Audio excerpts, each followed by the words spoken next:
Hello, fifth graders, and welcome to Language Arts for today. So, for today, you will need your copy of Little Women, and I've also said paper and pencil with a little bit more firmness today. I'm going to be kind of guiding you through um, some of the work, particularly of our objective today. So, you may have some things that you want to write down so that you're prepared to work on some of that homework. So, if you need to get those things, go ahead and do so, and then come on back. So our objective for today is going to be writing a two-sentence summary, and I'll say at least a two-sentence summary. It's possible to do it in two, and you might want to do it in more, like maybe four sentences, but regardless. So remember when we're talking about a summary, this would have been something that you guys would have worked on in younger grades.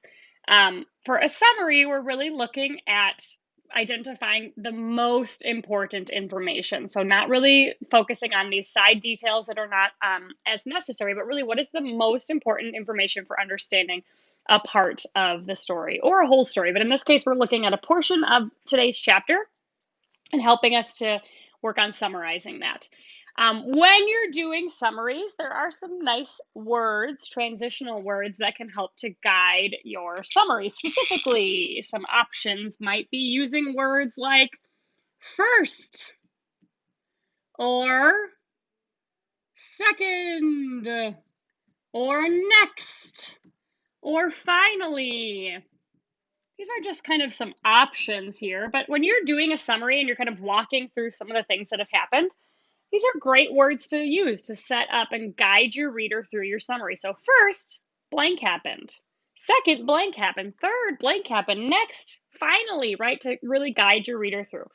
So we're going to do, again, like I said, I'll kind of be doing a little bit of support on this particular exercise today. So it would be wise to have something to write on and write with in order to be prepared to do that. Okay? If you did not check Tuesday's work for comments, make sure you're going back to do that. Always checking for those comments so that you can go ahead and make corrections as needed. I'm going to go ahead and flip you around, and we're going to take a look at our questions for today for chapter 21. So number 1 asks, whose name did Lori use to sign the letter? 2, how did Meg respond to the letter? 3, complete the following in at least 2 sentences. And I say at least 2, but maybe even up to 4. Summarize what caused Meg to be mad at Joe and Lori. So, setting it up, right, you might say, what caused Meg to be mad at Joe and Lori is that first, blah, blah, blah, okay? And then go on with your summary. 4, why did Mr. Lawrence shake Lori? 5, why did this make Lori upset? Lori's going to be very particular. So your answer here shouldn't be this made Lori upset because he got shaken. Lori's going to actually talk specifically about what made him upset about this. So this made Lori upset because blank. 6, how does Joe help Lori? And 7, which of the following correctly uses the word decorous, which I define for you, right? And this is really going to be about being proper. If you are decorous, you are proper, okay? So with that in mind, again, we're going to get started with this as our objective is being able to write a summary. So you want to make sure that you have your book out, ready to follow along as we go through today's chapter. We're on page 202. Lori makes mischief and Joe makes peace.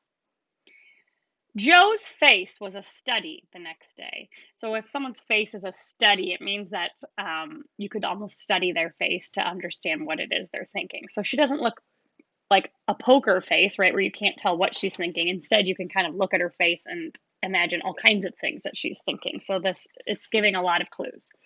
Joe's face was a study next day, for the secret rather weighed upon her.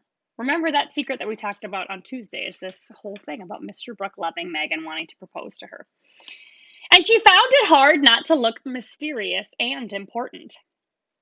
Meg observed it, but did not trouble herself to make inquiries, for she had learned that the best way to manage Joe was by the law of contraries. So she felt sure of being told if she did not ask. She was rather surprised, therefore, when the silence remained unbroken, and Joe assumed a patronizing air, which decidedly aggravated Meg, who in turn assumed an air of dignified reserve and devoted herself to her mother. This left Joe to her own devices, for Mrs. March had taken her place as nurse and bade her rest, exercise, and amuse herself after her long confinement. Amy being gone, Laurie was her only refuge, and much as she enjoyed his society, she rather dreaded him just then, for he was an incorrigible tease, and she feared he would coax her secret from her. So Joe's trying to occupy this free time after she had spent a lot of time devoted to Beth, but she doesn't have much to do, and she's avoiding spending time with Laurie because she knows that Laurie's going to try and coax and get this secret out of her, and he'll do anything and everything he can to get it out. She was quite right, for the mischief-loving lad no sooner suspected a mystery than he set himself to find it out, and led Joe a trying life of it. He wheedled, bribed, ridiculed, threatened, and scolded, affected indifference, that he might surprise the truth from her, declared he knew, then that he didn't care, and last, by dint of perseverance, he satisfied himself that it concerned Meg and Mr. Brooke. Feeling indignant that he was not taken into his tutor's confidence, he set his wits to work to devise some proper retaliation for the slight. So we see some of the ways in which Laurie has tried to get this information. And when he finally decides it's about Meg and Mr. Brooke, he's feeling kind of hurt. Like, why don't I already know about this? Why hasn't he told me about it? Meg, meanwhile, had apparently forgotten the matter and was absorbed in preparations for her father's return. But all of a sudden, change seemed to come over her, and for a day or two she was quite unlike herself. She started when spoken to, blushed when looked at, was very quiet, and sat over her sewing with a timid, troubled look on her face. To her mother's inquiries, she answered that she was quite well, and Joe's she silenced by begging to be let alone. So something's up. Meg's acting different and seems really jumpy and seems to be blushing really easily. She feels it in the air. Love, I mean, and she's going very fast. She's got most of the symptoms, is twittery and cross, doesn't eat, lies awake and mopes in corners. I caught her singing that song he gave her, and once she said, "John," as you do, and then turned as red as a poppy.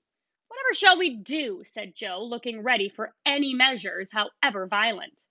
"Nothing but wait. Let her alone, be kind and patient, and father's coming will settle everything," replied her mother.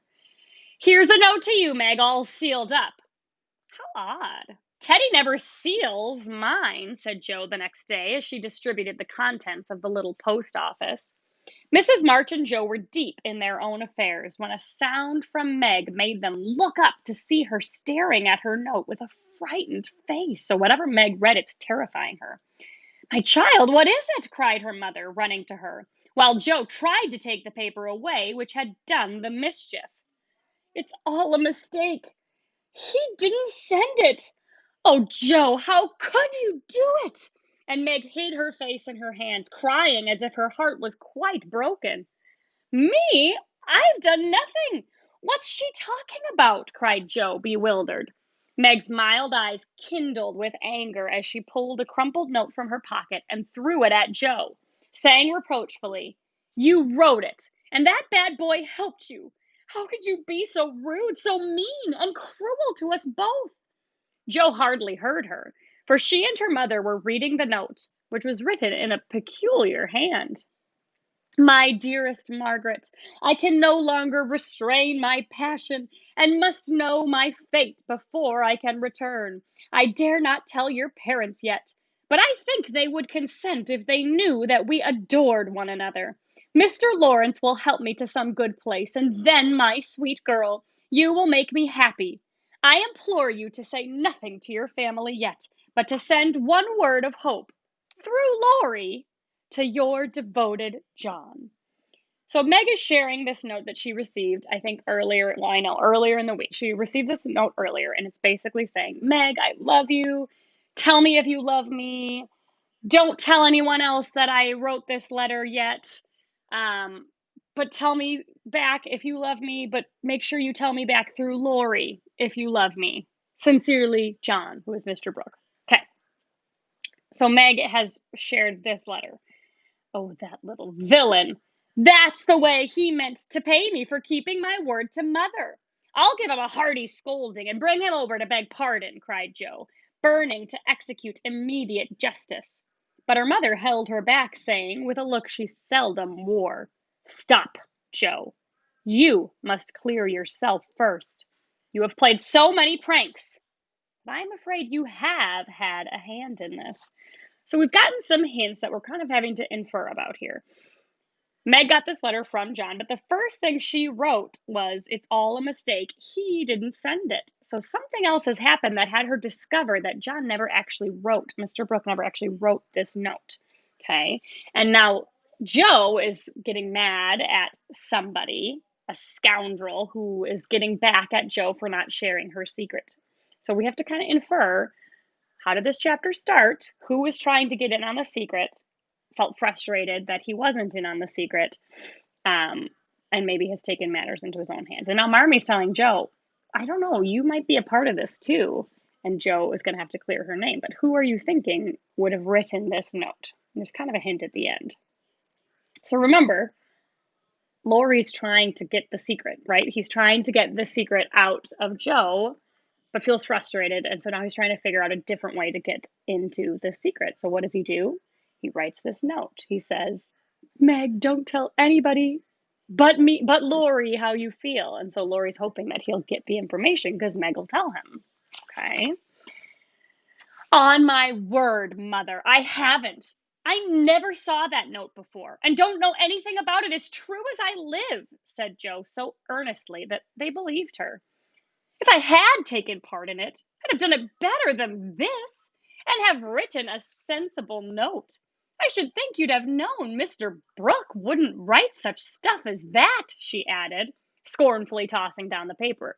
So Jo convinces them she has nothing to do with it, and she kind of adds, like, I would never have written such a bad note. If I had written a note, it would have been better than this note.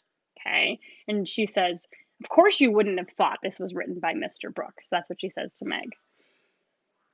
It's like his writing, faltered Meg, comparing it with the note in her hand. Oh, Meg, you didn't answer it, cried Mrs. March quickly. Yes, I did. And Meg hid her face again, overcome with shame. Here's a scrape. Do let me bring that wicked boy over to explain and be lectured. I can't rest till I get a hold of him. And Jo made for the door again. Hush! Let me manage this, for it is worse than I thought. Margaret, tell me the whole story, commanded Mrs. March, sitting down by Meg, yet keeping hold of Jo, lest she should fly off. I received the first letter from Laurie, who didn't look as if he knew anything about it, began Meg without looking up. So Laurie delivered this letter, the first letter, the one that we already read. That was the first letter. I was worried at first and meant to tell you. Then I remembered how you liked Mr. Brooke, so I thought you wouldn't mind if I kept my little secret for a few days. I'm so silly that I liked to think no one knew. And while I was deciding what to say, I felt like the girls in books who have such things to do. Forgive me, Mother, I'm paid for my silliness. I never can look him in the face again. So we see that she has read that first letter, the one we saw, which Laurie delivered by hand, but didn't look suspicious, so she didn't think anything of it. And Meg said she kind of enjoyed having a secret and feeling like she had a love note, and she feels silly, but she enjoyed keeping it as a secret. And we've already seen that she did reply to it. What did you say to him? Asked Mrs. March. I only said I was too young to do anything about it yet, that I didn't wish to have secrets from you, and he must speak to Father.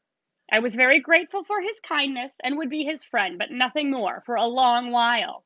Mrs. March smiled as if well pleased, and Jo clapped her hands, exclaiming with a laugh, You are almost equal to Caroline Percy, who was a pattern of prudence. Tell on, Meg. What did he say to that?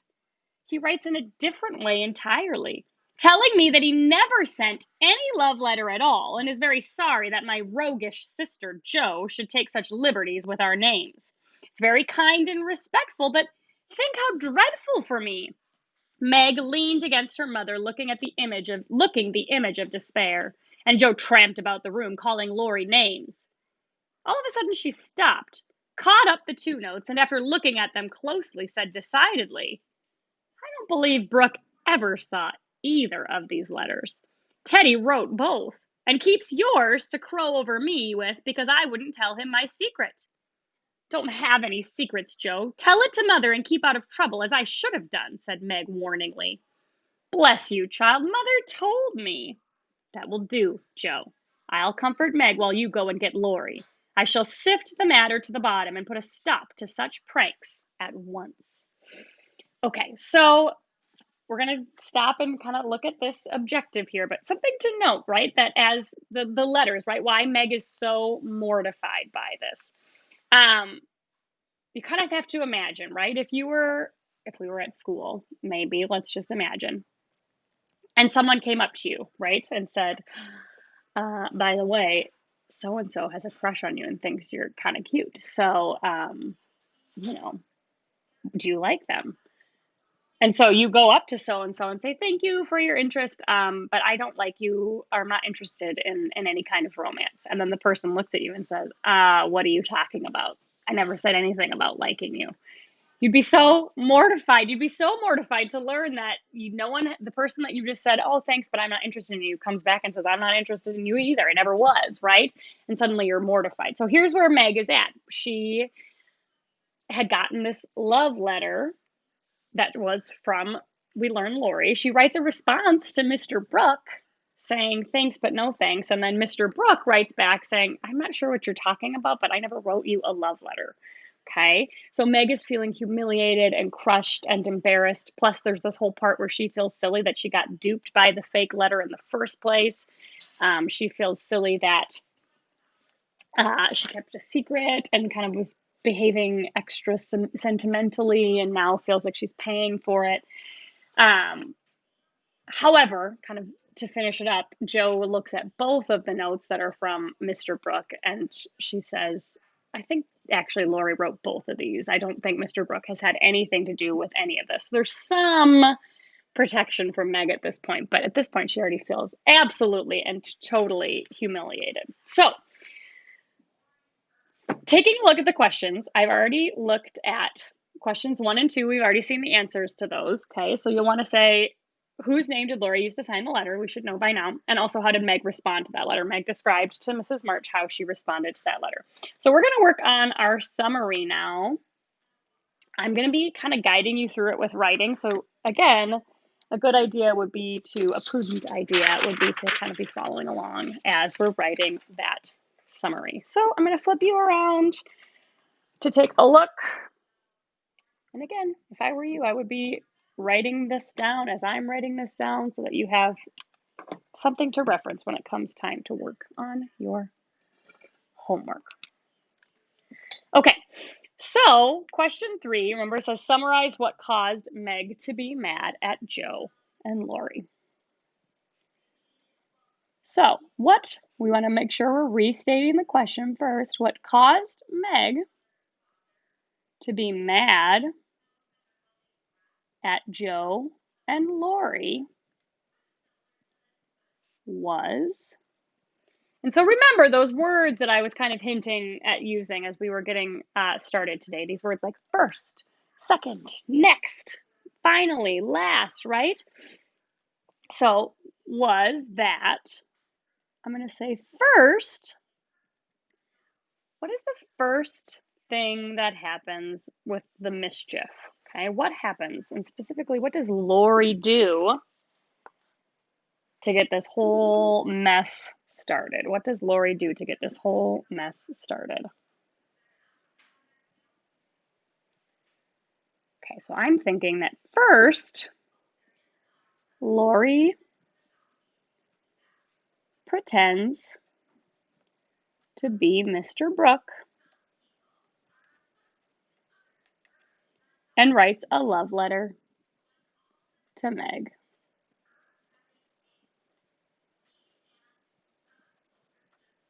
To Meg, there we go. Okay, so this is kind of the thing that gets it all going. Now we might say, and so again, I said 2 sentences at least, but I do think to me, sort of makes sense to do this probably in 4 sentences. So now we want to think about a transitional word for setting up the next part of our summary. So maybe you'll say second or next. What does Meg do next? What does Meg do next?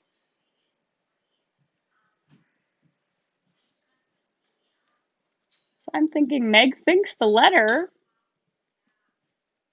is real. And what? What do you think?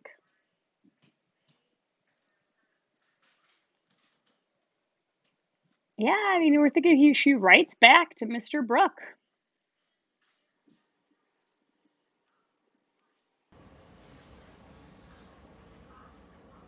Maybe then so now we're thinking of another transitional word. Third, then, next. So again, these transitional words help to guide your reader through your thinking. What does Meg get next?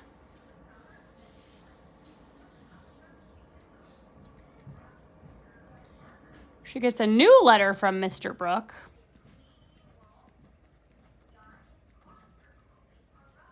Saying he never wrote a love letter.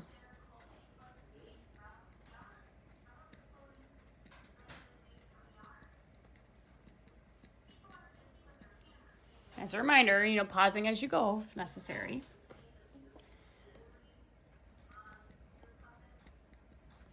Finally is a great transitional word to be picking to end or wrap something up, okay? It's a really great idea. Finally, so I'm going to stop here. I have Joe written down. Since I've guided you through a lot of this summary, I want you to try and finish it up on your own. So finally, Joe, what? How does this all sort of end or resolve thus far, this mischief, okay? So again, if you need to pause at this point, that's a great time to take a step back. But this should give you an indication of what your summary might look like, okay? So hopefully you were writing or even maybe typing with me, okay? It gives you a really good idea of what you should have for your summary, okay? With that, we're going to continue. Away ran Joe, and Mrs. March gently told Meg Mr. Brooks' real feelings. Now, dear, what are your own?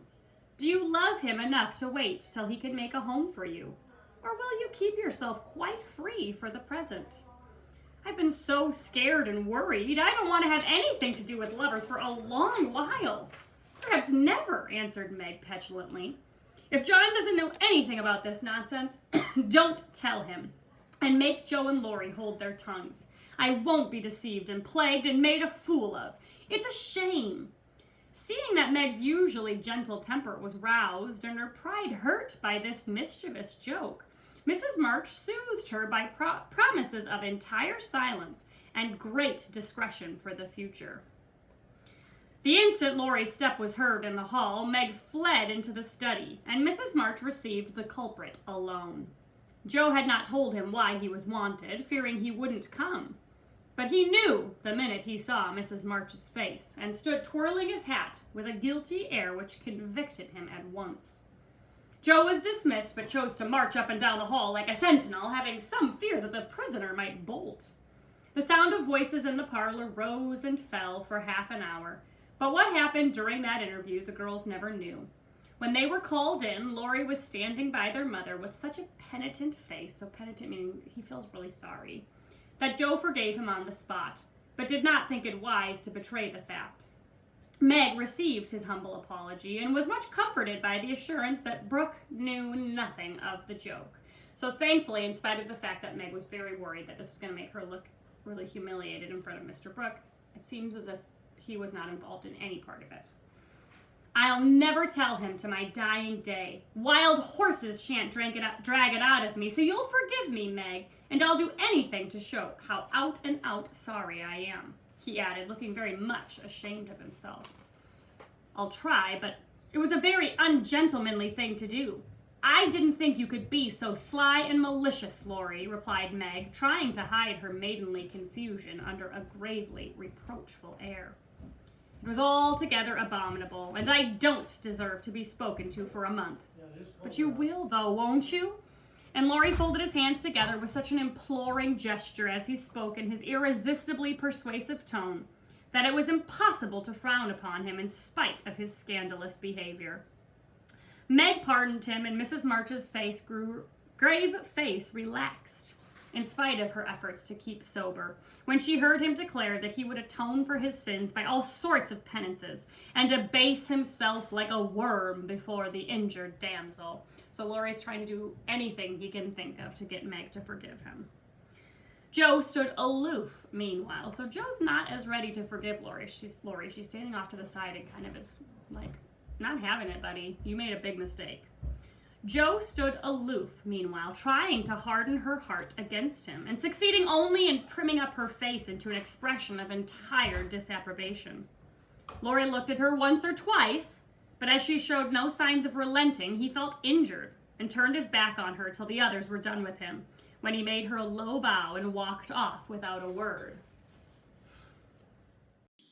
So at this point, Marmee has kind of made amends with Laurie, and Meg has, and Laurie kind of keeps hoping Jo will, but Jo keeps kind of giving him the stiff arm and expressing that she's not pleased with him, non-verbally expressing. So at this point, he's leaving and feeling hurt by Jo at this point. As soon as he had gone, she wished she had been more forgiving, and when Meg and her mother went upstairs, she felt lonely and longed for Teddy. After resisting for some time, she yielded to the impulse and, armed with a book to return, went over to the big house. "Is Mr. Lawrence in?" asked Jo of a housemaid who was coming downstairs. "Yes, miss, but I don't believe he's seeable just yet." "Why not? Is he ill?" "No, miss, but he's had a scene with Mr. Lorry, who is in one of his tantrums about something, which vexes the old gentleman, so I dursn't go nigh him." "Where is Lorry?" "Shut up in his room, and he won't answer, though I've been a-tapping. I don't know what's to become of the dinner, for it's ready, and there's no one to eat it. I'll go and see what the matter is. I'm not afraid of either of them." Up went Jo and knocked smartly on the door of Lorry's little study. "Stop that, or I'll open the door and make you," called out the young gentleman in a threatening tone. Jo immediately knocked again. The door flew open, and in she bounced before Laurie could recover from his surprise. Seeing that he really was out of temper, Jo, who knew how to manage him, assumed a contrite expression, and going artistically down upon her knees, said meekly, "Please forgive me for being so cross. I came to make it up, and can't go away till I have." "It's all right. Get up, and don't be a goose, Jo," was the cavalier reply to her petition. "Thank you, I will. Can I ask what's the matter? You don't look exactly easy in your mind." "I've been shaken, and I won't bear it," growled Laurie indignantly. So to be clear, shaken is literal, like taken by the shoulders and kind of shaken. "Who did it?" demanded Jo. "Grandfather. If it had been anyone else, I'd have—" And the injured youth finished his sentence with an energetic gesture of his right arm. "That's nothing. I often shake you, and you don't mind," said Jo soothingly. "Pah! You're a girl, and it's fun, but I'll allow no man to shake me. I don't think anyone would care to try it if you looked as much like a thundercloud as you do now.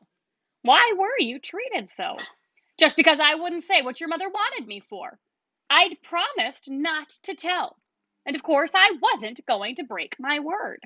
So remember, Laurie was brought over to talk with Marmee, and Marmee made him promise that he wasn't going to share what happened, mostly because Meg was really embarrassed about the whole thing, and they don't want to spread any more embarrassment for her. So Laurie's trying his best to be apologetic and keep true to his word. "Couldn't you satisfy your grandpa in any other way?" "No, he would have the whole truth, the whole truth, and nothing but the truth. I'd have told my part of the scrape if I could without bringing Meg in. As I couldn't, I held my tongue and bore the scolding till the old gentleman collared me. Then I got angry and bolted for fear I should forget myself." It wasn't nice, but he's sorry, I know, so go down and make up. I'll help you. Hanged if I do.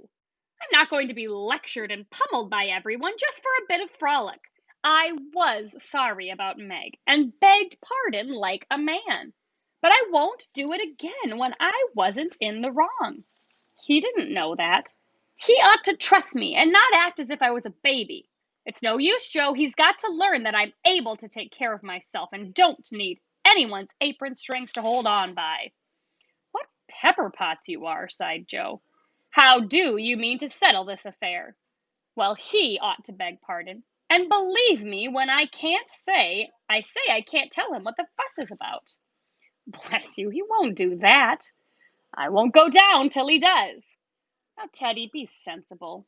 Let it pass, and I'll explain what I can. You can't stay here, so what's the use of being melodramatic? So, just to pause and think about, well, first of all, 4, we see the answer of why Mr. Lawrence shook Lori. And so, why did this make Lori upset? Number 5. So, making sure, of course, you're setting up your answer, but think about, I told you at the beginning that this is not because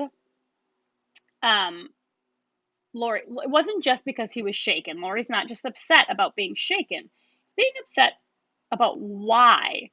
And he's kind of talking about how he didn't do anything wrong.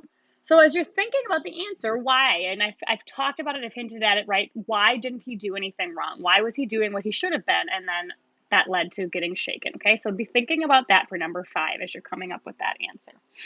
Okay, so Joe just says to him, you can't stay here and be melodramatic. I don't intend to stay here long anyway, says Lori. I'll slip off and take a journey somewhere, and when Grandpa misses me, he'll come round fast enough. I dare say, but you ought not to go and worry him. Don't preach. I'll go to Washington and see Brooke. It's gay there, and I'll enjoy myself after these troubles. What fun you'd have. I wish I could run off too, said Joe, forgetting her part of mentor in lively visions of martial life at the Capitol. Come on then, why not? You go and surprise your father, and I'll stir up old Brooke. It would be a glorious joke. Let's do it, Joe. We'll leave a letter saying we are all right and trot off at once. I've got money enough. It will do you good and be no harm as you go to your father. For a moment, Joe looked as if she would agree, for wild as the plan was, it just suited her. She was tired of care and confinement, longed for change, and thoughts of her father blended temptingly with the novel charms of camps and hospitals, liberty and fun. Her eyes kindled as they turned wistfully toward the window, but they fell on the old house opposite, and she shook her head with sorrowful decision. If I was a boy, we'd run away together and have a capital time. But as I'm a miserable girl, I must be proper and stop at home. Don't tempt me, Teddy. It's a great plan. We kind of see if we're thinking about societal expectations of women, which I didn't ask about this in homework, but something to be thinking about, right? Joe's reflecting on. If she were a boy, she and Lori could just kind of like go on an adventure together, but because she's not, it leaves her feeling like she has to stay at home and stick to her duties. That's the fun of it, began Lori, who had got a willful fit on him and was possessed to break out of bounds in some way. Hold your tongue, cried Joe, covering her ears. Prunes and prisms are my doom, and I may as well make up my mind to it. I came here to moralize, not to hear about things that make me skip to think of. I know Meg would wet blanket such a proposal, but I thought you had more spirit, began Lori insinuatingly. Bad boy, be quiet. Sit down and think of your own sins. Don't go making me add to mine. If I get your grandpa to apologize for the shaking, will you give up running away? Asked Joe seriously. Yes, but he won't do it. You won't do it, answered Lori, who wished to make up, but felt that his outraged dignity must be appeased first. If I can manage the young one, I can the old one, muttered Joe as she walked away, leaving Lori bent over a railroad map with his head propped up on both hands. Coming! And Mr. Lawrence's gruff voice sounded gruffer than ever as Joe tapped at his door. It's only me, sir, come to return a book, she said blandly as she entered. Want any more? Asked the old gentleman, looking grim and vexed, but trying not to show it. Yes, please. I like old Sam so well, I think I'll try the second volume, returned Joe, hoping to propitiate him by accepting a second dose of Boswell's Johnson, as he had recommended that lively work. So Joe's kind of trying to ease him in by picking the second version of the book that he had recommended to her. The shaggy eyebrows unbent a little as he rolled the steps toward the shelf where the Johnsonian literature was placed. Jo skipped up and, sitting on the top step, affected to be searching for her book, but was really wondering how best to introduce the dangerous object of her visit. Mr. Lawrence seemed to suspect that something was brewing in her mind, for after taking several brisk turns about the room, he faced round on her, speaking so abruptly that Rasselas tumbled face downward on the floor. "What has that boy been about? Don't try to shield him. I know he has been in mischief by the way he acted when he came home. I can't get a word from him, and when I threatened to shake the truth out of him, he bolted upstairs and locked himself into his room. He did do wrong, but we forgave him, and all promised not to say a word to anyone," began Jo reluctantly. "That won't do. He shall not shelter himself behind a promise from you soft-hearted girls. If he's done anything amiss, he shall confess, beg pardon, and be punished. Out with it, Jo. I won't be kept in the dark." Mr. Lawrence looked so alarming and spoke so sharply that Jo would have gladly run away if she could. But she was perched aloft on the steps, and he stood at the foot, a lion in the path. So she had to stay and brave it out. "Indeed, sir, I cannot tell. Mother forbade it. Laurie has confessed, asked pardon, and been punished quite enough. We don't keep silence to shield him, but someone else.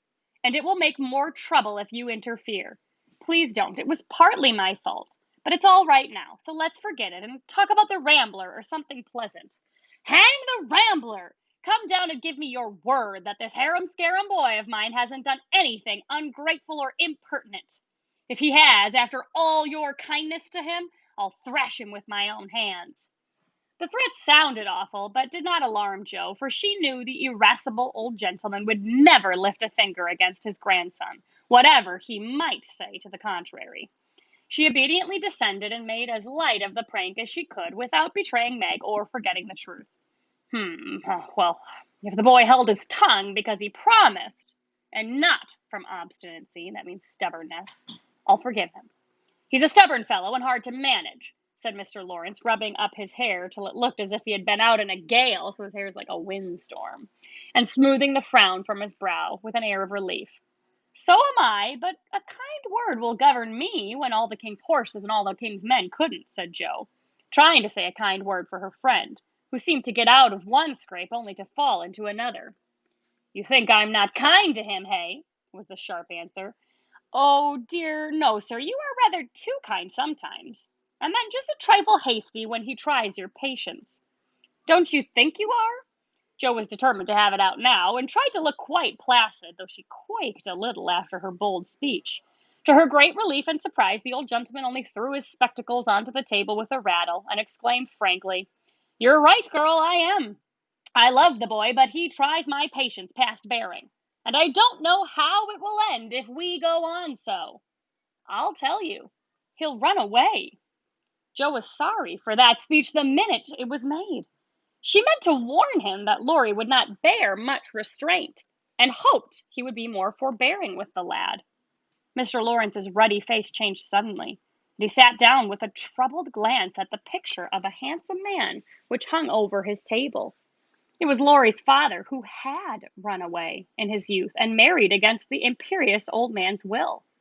Jo fancied he remembered and regretted the past, and she wished she had held her tongue. So Jo's kind of trying to make amends, but now she's worried that what she said is going to remind him too much of his own son, and it's going to lead to bigger problems. So here she says, "He won't do it unless he is very much worried, and only threatens it sometimes when he gets tired of studying. I often think I should like to, especially since my hair was cut. So if you ever miss us, you may advertise for 2 boys looking among the ships bound for India." She laughed as she spoke, and Mr. Lawrence looked relieved, evidently taking the whole as a joke. "You hussy, how dare you talk in that way? Where's your respect for me and your proper bringing up? Bless the boys and girls. What torments they are. Yet we can't do without them," he said, pinching her cheeks good-humoredly. "Go and bring that boy down to his dinner. Tell him it's all right and advise him not to put on tragedy airs with his grandfather. I won't bear it." "He won't come, sir. He feels badly because you didn't believe him when he said he couldn't tell."